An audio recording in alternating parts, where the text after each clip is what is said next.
Hello বন্ধুরা, আসসালামু আলাইকুম। আমি আরিফ আছি আপনাদের সঙ্গে। আপনারা দেখছেন আরিফ ইনফরমেটিভ ইউটিউব চ্যানেল।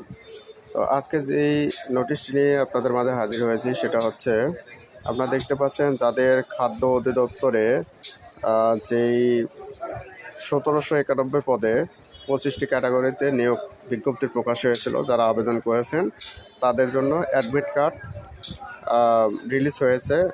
এমনকি পরীক্ষার ডেট 9 আগস্ট 2025 3টা থেকে 4টা 30 পর্যন্ত পরীক্ষা অনুষ্ঠিত হবে। তো এখন যারা আর কি দেখা যাচ্ছে laboratory technician, mechanical foreman, operator, সহকারী ফোরম্যান, মিলরাইট, ল্যাবরেটরি সহকারী অপারেটর,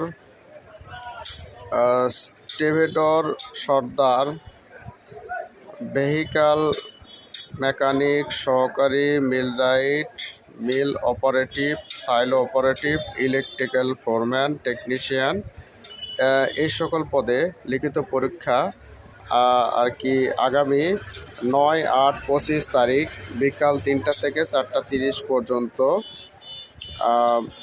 ঢাকা মহানগরীতে অনুষ্ঠিত হবে। তো উক্ত যেই পদে যারা আবেদনকারী আছেন তারা অ্যাডমিট কার্ডটি অতি সত্বর ফোন নাম্বারে দেখতে পারবেন যে আপনাদের একটা মেসেজ চলে যাবে, সেখান থেকে আপনারা চাইলে অ্যাডমিট কার্ডটি ডাউনলোড করে প্রিন্ট করে নিতে পারেন। তো এই বিষয়টি আপনাদেরকে বলার উদ্দেশ্যে আজকে ভিডিওটি করা। তো সবাই ভালো থাকবেন। আসসালামু আলাইকুম।